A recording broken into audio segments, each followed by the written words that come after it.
Nama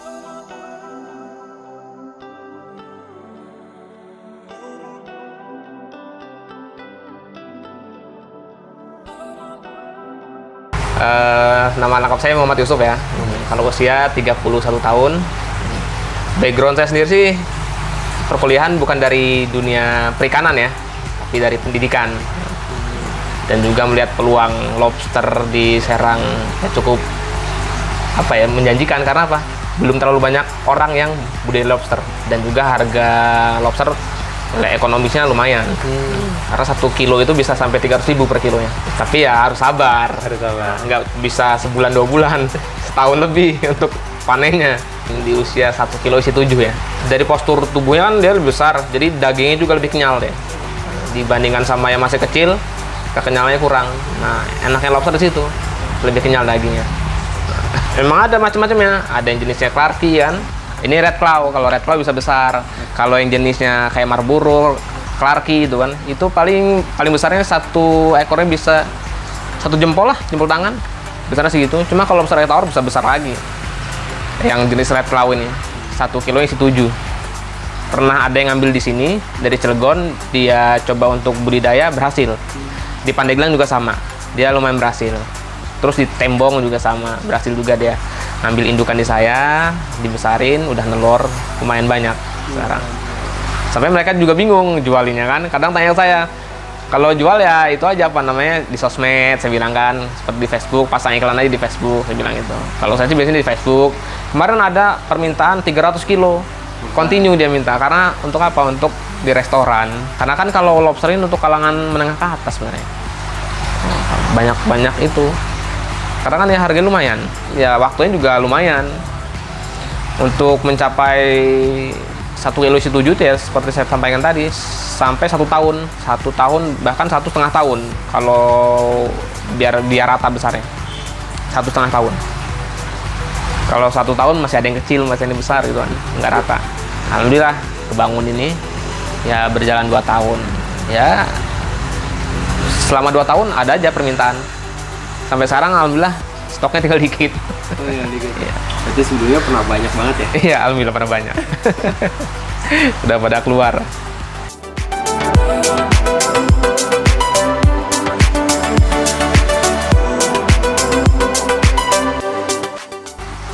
Pengalaman saya sendiri itu sebagai pelajaran.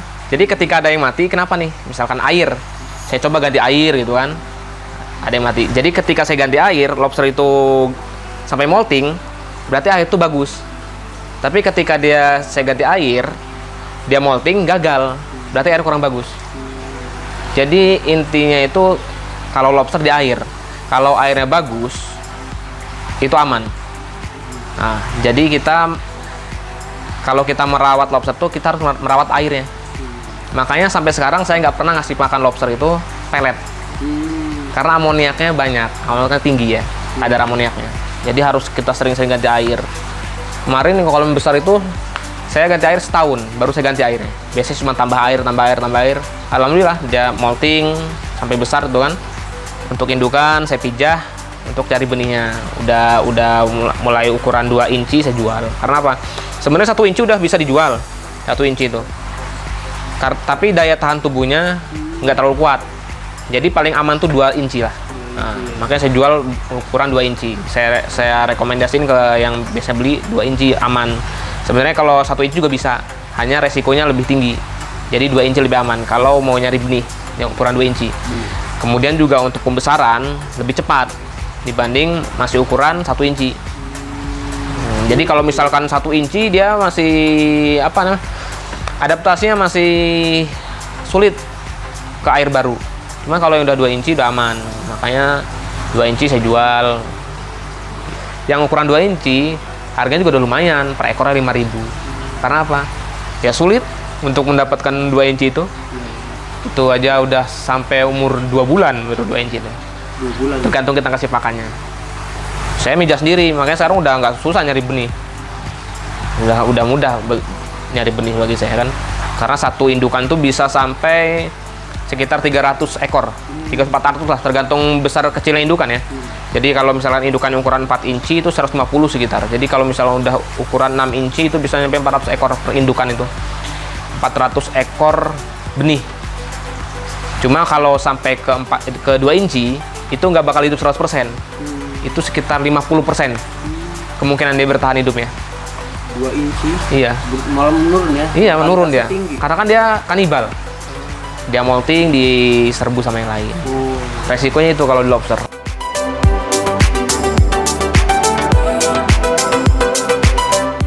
Pakannya saya selama ini pakan alami sih. Mulai dari toge, bayam, bonggol brokoli, keong, cacing, bisa semua dimakan. Treatment dulu nggak dibuat apa gitu dulu? Kalau toge sih cukup direndam air panas. Kalau batang bayam, brokoli direbus. Kalau cacing hidup-hidupnya kita kasih aja. Kalau keong kita rebus dulu. Kita buang cangkangnya, kita kasih. Itu lebih bagus keong sama cacing, protein lebih tinggi. Kemudian juga toge. Kalau toge saya nggak beli togenya sekarang, beli kacang hijaunya. Kacang hijaunya dibikin toge sendiri. Kacang hijaunya? Iya, kita bikin toge sendiri. Kalau kita beli togenya terus, tekor kita beli lagi toge kan. Sekaligus saya beli kacang hijau 1 karung, bikin toge. Bikinnya dikit-dikit 2 cup, cukup untuk 3 hari. Jadi setiap 3 hari sekali atau 4 hari sekali bikin toge. Ya untuk makan sih tergolongnya mudah dan murah. Sebenarnya mereka kanibal bukan karena lapar, karena nalurinya memang seperti itu. Jadi ketika dia molting, si lobster molting, itu hawa amisnya, bau amis dari yang molting itu tercium oleh lobster yang lain. Nah, kalau dia tidak sembunyi di shelter, itu diserbu. Makanya kita harus menyiapkan shelter itu, tempat sembunyinya, shelter ya. Tempat sembunyinya itu lebih banyak daripada jumlah lobster. Misalkan kita punya lobster 10, kita minimal harus ada shelternya 15. Paling dikitnya 15 ya. Jangan sampai 10 atau bahkan lebih dikit. Karena apa? Ketika dia molting nggak bisa sembunyi nanti. Dia kanibal itu bukan karena lapar tapi emang nalurinya seperti itu dia, kanibal. Walaupun kita sudah ngasih makan banyak, itu kan, makanya masih sisa. Ketika ada yang molting udah diserbu. Karena kan dia teritori ya, mempertahankan wilayahnya kalau lobster. Jadi ya kalau misalkan udah tempatnya di situ, kemudian ada yang datang, apalagi ketika molting kan masih lunak, udah diserbu. Karena apa? Bau amis dari yang molting. Seperti itu. Makanya kalau kita menemukan ada yang mau molting, lebih baik kita pisah. Kalau ketemu, cuman jarang-jarang kalau ketemu biasanya. Kadang mereka sembunyi biasanya. Sembunyi pun kadang ketahuan. Makanya resiko kematian ketika dari dia turun gendong sampai dia di ukuran 2 inci itu 50% jadinya. 50%. Karena ya itu, yang 50%-nya kebanyakan kemakan sama yang lain.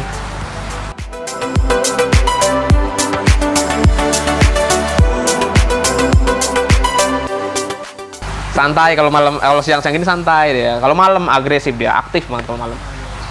Keliling-keliling, makanya kalau malam kan aktif. Pengalaman saya kalau di lobster itu, pertama kalau misal sudah kena sakit ganti kulitnya atau molting itu gagal, biasanya karena faktor air. Jadi kita harus sering-sering ngecek air, apakah air masih bagus atau enggak. Ciri-cirinya kalau misalkan air udah nggak bagus, lobster itu ada beberapa yang molting, dia gagal. Itu nanti nular ke semuanya. Bisa.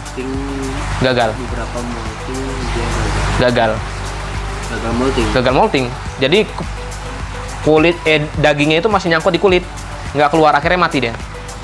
Kalau cuma 1 wajar, tapi kalau udah lebih dari 5, itu harus kita ganti air. Kalau sudah kita ganti air masih, itu berarti udah kena ini apa namanya, udah kena penyakit ya. Waktu itu pernah saya mati semua. Jangan dicampur sama yang lain, karena kalau dicampur khawatir yang lain tertular. Resiko itu satu, apa namanya, kesulitannya. Kemudian juga yang kedua, kanibalisme tinggi. Dan tadi itu kan 50% kemungkinan dia sampai ukuran 2 inci itu 50%. Belum ke ukuran konsumsi. Itu masih kanibal lagi. Jadi kalau misalnya saya hitung rata-rata dari dia turun gendong sampai dia usia konsumsi, itu yang berhasil bertahan itu hanya sekitar 30%. 30%. Dari misalnya dari 400 ya, kalau misalnya indukan besar, dari 400 ekor yang bertahan hanya 30% sampai usia siap konsumsi. Gitu. Kemudian juga satu kesulitan lainnya, waktu untuk panennya lama. Bisa 1 tahun sampai 1,5 tahun.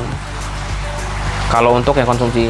Cuma kalau yang untuk bibit atau benih itu 2 bulan bisa kita jual. Kalau untuk indukan 4 bulan 5 bulan bisa kita jual. Gitu. Indukan. Kalau indukan tuh di usia 4 bulan 5 bulan bisa dijual karena apa? Mereka udah siap kawin. Di usia 4 bulan 5 bulan udah siap kawin. Walaupun size-nya kecil, seperti yang tadi kecil, udah bisa nelor. Dia masih telur awal, jadi nggak terlalu banyak. Mungkin ya sekitar 100 telur atau 150 tergantung besar kecilnya lobster. Kalau sudah besar itu udah 1 tahun lebih, itu bisa sampai 400 maksimalnya. Gitu. Kemudian juga waktu menetasnya lama, sekitar 7 minggu dari telur itu keluar. Jadi sekitar 49 hari ya, sekitar 49 harian lah.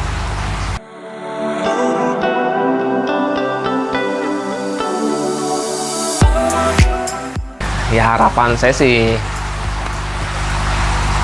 bisa memperluas lahan untuk budidaya, untuk pembesarannya. Karena apa? Permintaan untuk yang konsumsi banyak. Ya. Jadi kalau misalkan saya hanya mengandalkan 1 kolam besar, itu lumayan lama. Jadi kalau misalkan ada lahan yang lebih luas itu kan, bisa beberapa kolam besar, itu bisa continue. Kolam ini panen, nah bisa bulan depan panen yang kolam satunya gitu kan.